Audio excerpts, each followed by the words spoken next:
When looking at Cyberpunk 2077, it is kinda hard to believe that the Cyberpunk universe is actually the same universe as ours, except somewhere along the way, things drastically changed, and that completely altered the course of the Cyberpunk universe to make it completely different to our universe. But if we were to look back, key events such as World War I, World War II, they did happen within the Cyberpunk universe. So in this video, we are going to be going through a bit of the timeline. I have already done a video talking about the timeline before, but this time we are actually going to be looking at the exact point in which the Cyberpunk universe started to change. Before I do get into the video, if you do want to see me stream this game live when it is released on December the 10th, then there is a link in the description down below which will take you over to the Twitch channel. Normally I stream every Monday, Wednesday and Friday, and recently what that has been consisting of is Assassin's Creed Valhalla, Call of Duty Cold War, and also a bit of Red Dead Online. But those streams will be ramping up to daily streams the second that Cyberpunk is released, and we're just going to be going all out on Cyberpunk. So if that is of interest to you, as said, there is a link in the description down below.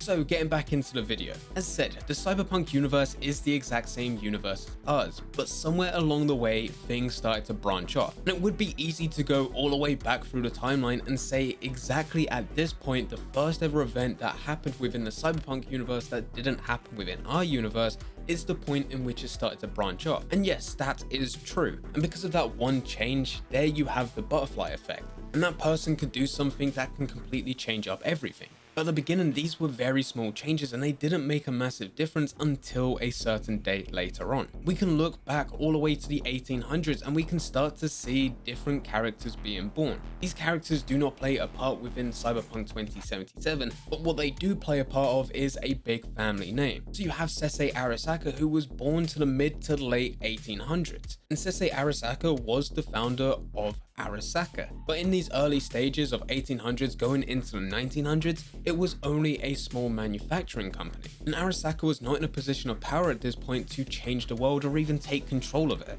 Because this slight change didn't have a massive effect, key events such as World War I, World War II still happened. But the biggest change was actually in 1989. And despite everything that we've seen within Cyberpunk 2077 trailers as well as gameplay, you would have thought that all of a sudden a corporation grew much bigger than everything else, became a mega corporation, and it just controlled the world. But no, it was actually the government's own doing. And if they didn't make these moves, then maybe we could have seen Cyberpunk in a completely different limelight. Maybe it could have very well been still the same universe as ours, but only with a few slight differences. So in 1989, the Gang of Four was created, and this was a group made up of the CIA, the NSC, FBI, and the DEA. And they formed together to secretly run the United States of America behind the president's back. If these groups didn't form together, then maybe there would have been a completely different outcome. Because only 1 year later, after the Gang of Four coming together, in 1990, the first Central American conflict begins. This war was branded as a war on drugs and communism, but this was actually just a way for the United States to invade other countries south of the border. This was the beginning of when things started to spin out of control. We could very well look at this being the point in which cyberware started to be in demand, because many soldiers that were part of this first Central American conflict was then abandoned by the United States government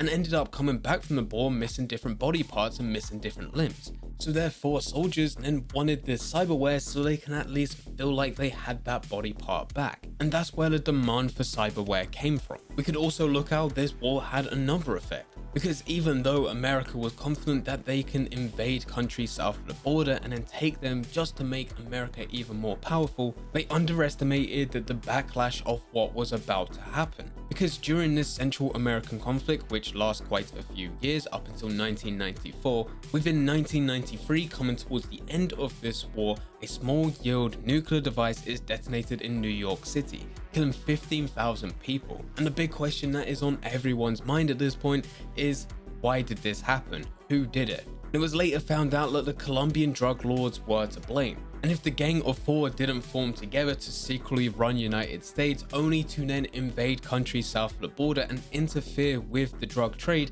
this terrorist attack would never have happened, resulting from this terrorist attack within New York City.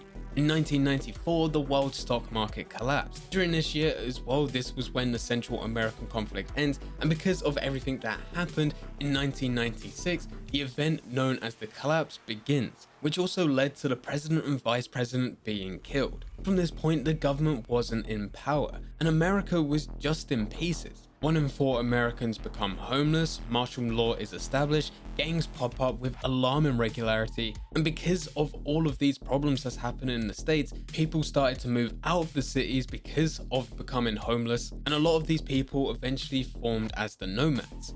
And if all of that wasn't enough, everything that happened over the last 7 years was just the destruction of America. And this just leaves the board clear for mega corporations to rise up. From here, the world just carried on spinning out of control. We can carry on leading to everything that happened just because the Gang of Four formed together. You can see the second that they formed together, they started the Central American conflict. That Central American conflict led to the demand for cyberware. It also led to a terrorist attack within New York City, killing 15,000 people.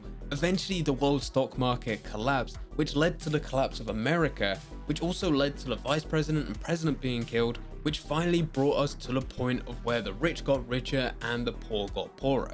And this is when mega corporations started to rise up. They didn't rise up immediately, it still took quite a few years, but because there was no restrictions in place from governments, it just gave corporations the freedom to do what they wanted. And because mega corporations knew that they could do whatever they want, they realized how much power was up for grabs. So when fast forward into the future, we started to have corporate wars. And these were wars involving multiple corporations, and mainly they were fighting over resources. If the corporations were able to get those resources, they could profit out of them, giving them more leverage to control certain areas of certain countries, maybe countries themselves, maybe even the whole world. But if the governments were still in place, they would have actually been able to do something if anything did lead to a corporate war. But before anything did turn to the scale of it actually being a full-out war, the government would have had rules in place about having a monopoly. So mega corporations such as Arasaka wouldn't be able to be as big as they currently are. There could have been so many different restrictions that the government could have put in place, which would have stopped mega corporations getting to the power that they currently are. But because there's no government in place, the corporations were just free to do whatever they wanted. So this is where you can start to see how one little change and one little move from the government completely changed up everything. That one move of the Gang of Four forming together, and then 1 year later beginning the Central American conflict, how it has led to everything changing. The Gang of Four did eventually come to an end. In 2003, the Gang of Four begins to crumble under new reforms,